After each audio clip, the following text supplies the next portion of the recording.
Hello guys, I'm Roosevelt, and in this video I'll be showing you how to master circular cropping in Adobe Photoshop. So without wasting much time, let's get started.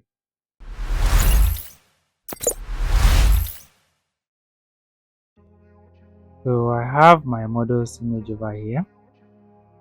What I'll do is I'll select the frame tool over here.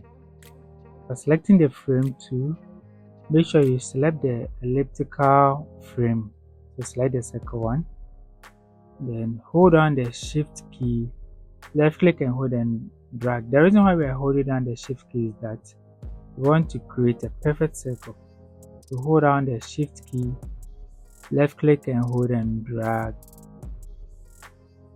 Okay, so if you got something like this, it means you didn't do something right. So let me show you what made this error, like what brought about this error. So it's because of the lock over here.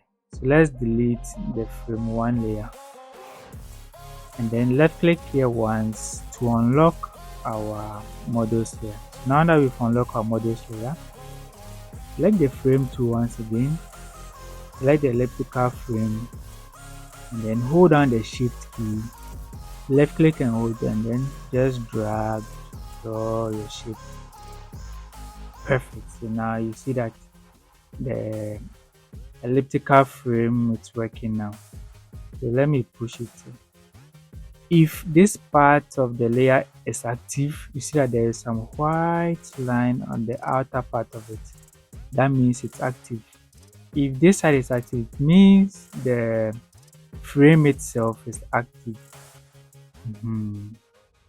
But then if you select the image over here, this side, see that the white line on the outer part of this side means now the picture is selected. So we can press Command T or Control T and then resize our picture within our circle frame. So let's go with something like this. Nice. So select this frame, press Command T or Control T and let's resize our frame. So you see that we can go with something like this. Let's select our model's image, press Command T or Control T and then let's resize it once again. So something like this is okay. Nice. So let me quickly save it and then let's see. So go to File and select Export. Then select the first one, that's Quick Export as PNG. Over here, just save it. Now let me open my folder over here. So I'll double click it and you can see that we have been able to create a circular cropping image. We've cropped the image in a circle form. Okay guys, so this is how to easily master circular cropping in Adobe Photoshop. If you like this video and haven't subscribed to my channel yet, please do so. Also like, comment and share with others.